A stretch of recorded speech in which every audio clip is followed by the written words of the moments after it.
up everybody, welcome back to another video. Ngasi ne khoi ne yum mathak da same khre. Ngasi gi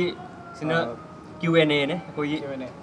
บ่ค่อยngasi gi Q&A video ค่อย questions ไม่อัพเลยจริงตัวแล้วค่อยngasi answers ตัวค่อยสิกับ user เกว่า yo adubu handak sina khara soi khre khoi na noina hangedaba question singi mamang du da hashtag tor Q&A na athabira mo horen thi bada nungai na ba ko aduga however saying ngasi gi video aduna ahamba noina hangba question sina introduction sida yaur se name religion family community permanent ka temporary address ko si himaje audare aduga isa gi introduction dum isana pizar ke hanba horror e mingna James Rajesh Sharma ko ming jagara sange duna Rajesh gi se ar khatang use toy atsigi kenole there's a reason egi ming sa smaina sang mai reason e aduga religion na Christian ne adu egi minga ken religion se kem mari leina deba adugi do atopa story amane aduga family sida mi manga le khoi ba ne khoi ma ne aduga ina nupa ani ngoi duna phaibok ko adu nupi yaude khoi family da adu khoi ma din nupi ne adu khoi aduga community na Nepali ne aina Nepali ne khoi ma so Nepali khoi ba so Nepali ne khoi se keno Manipur da le pa se khoi gi keno grandfather gi matam da gi ne moina hana mantri pukri da le ram me adu matam du da keno loi jungle na to ira me ye highway ma le ga tai loi jungle yum su lei ta ba adu mafam da hana ke khoi grandfather khoi do san loi ga le ram me adu tagi moina bong ga ukhul rom da oina changba doi khoi ma du ukhul da pok pa ne khoi ba na akala pahar da mathak da kala pahar gi suntala bari ha adu da pok pa ne ko adu khoi gi keno khoi china keno ne third generation ne Manipur da aduna even though I'm not a Meitei I feel that I'm a Manipuri ko habidi community se khoi keno choose to ba yada bani na adudi isor na dum randomly nang sa si da pu hai bani na khoi na choose to yade ba adu ai na keno Meitei oina poksa ge hai do yada ba nang ra aduna we feel that we are also Manipuri. Okay, we're not Meitei but we're Manipuri, citizen of Manipur. Permanent address sina the Koirengai da ne hojik koi leri se Koirengai da aduga temporary sina hojik Delhi Uttam Nagar da lei rui singa tani ne ko Delhi da 5 years oi gre koi le jik Rahul gi matam turn so ai ming Rahul Lama ko adu ai su Christian ne adu akoi family da koi mi taro koi ima ipa adu inaw pa ni duga chanupi ama aina khwai ahan ne khoi family ge aduga akoi imana Meitei ne ma khurai digi ne adu ipa na Nepali Manipur da dum hana digi Manipur da dum leiba ma su Meitei ga chak ma ne Nepali don ngang bo yam kan dai tam ne du aduga khoi permanent address khoi Koirengai da ne aduga temporary je usi khoi Delhi da pulap laimine yo okay so question number 2 what do you do khoi se Delhi da kari tawi adu hangbire pa question sige side yamdabani na pathopi zarage ahan basina register moirang them ko bro ni se kari tawraga leirino outside da aduga question number 2 sina na pazru bai bro hoi husi kari hotari ge class kya karage youtuber oi ge khalli se kai wakhal daino okay mai se question ani hum yaw kre adu ahan ma question sina what do you do da han ga tor se focus tor se ai sina thabak to job se American Express da ai thabak to sige se American Express na pirak ko eno ne singi bottle ai di hujik thabak tawde adu adum yum da lai hujik thabak magi thabak da yum da lai thabak tawge do ne du corona virus na yaad re Rahul na home minister tare koi okay so ekoi gi mathang gi sina ekoi gi future plans kari laiye okay future plans hai bisida MRK Anjali na hangbiro question se YouTuber amo oina future plan amtang haibirak o please sigi question gi answer sidi khumba khara wai habidi aina ken YouTube hoba se da ne 2016 dagi ne ado mina yengda ba khanda bi da adum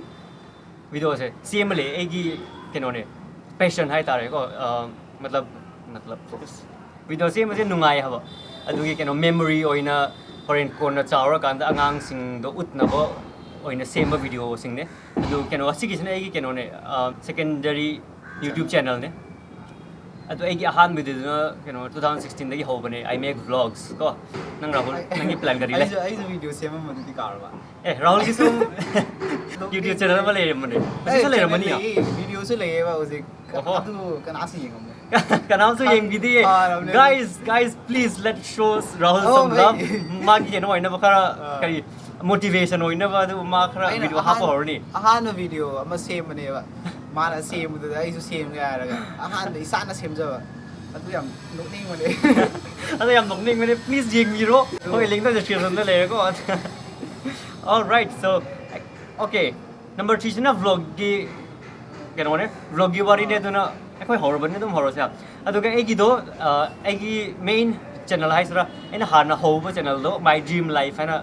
ming thon mane ko adu do link do description da happy rage keno ena han loktak lek gi ama number mi yaw bane adu link da le mani adu ga noi keno da changa channel changa ate video si yemba yai adu da hindi ga english da ena same mane habi 2016 da horok panina adu matam di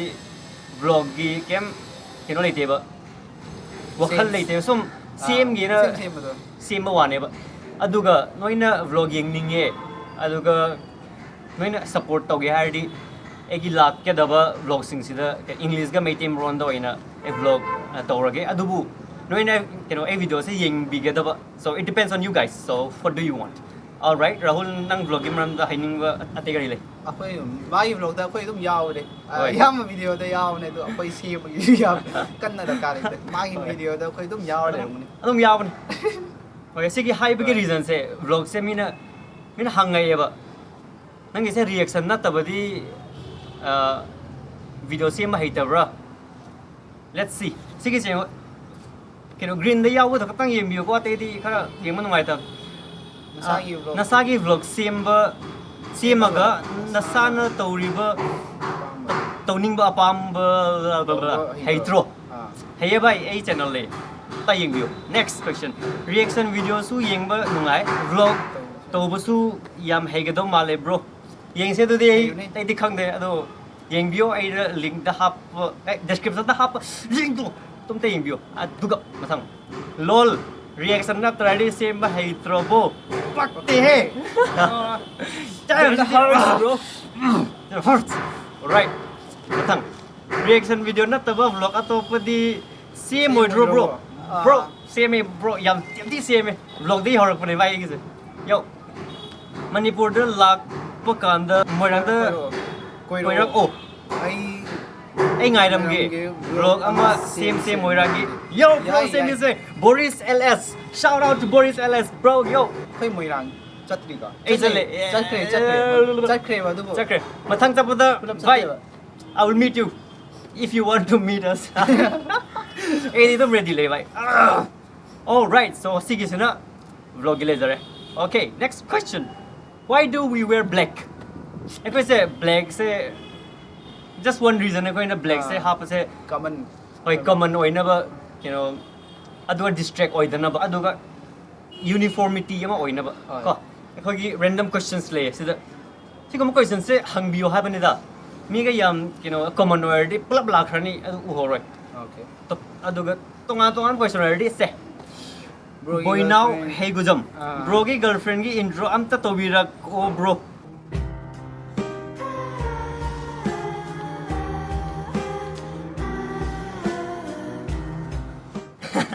okay girlfriend se laite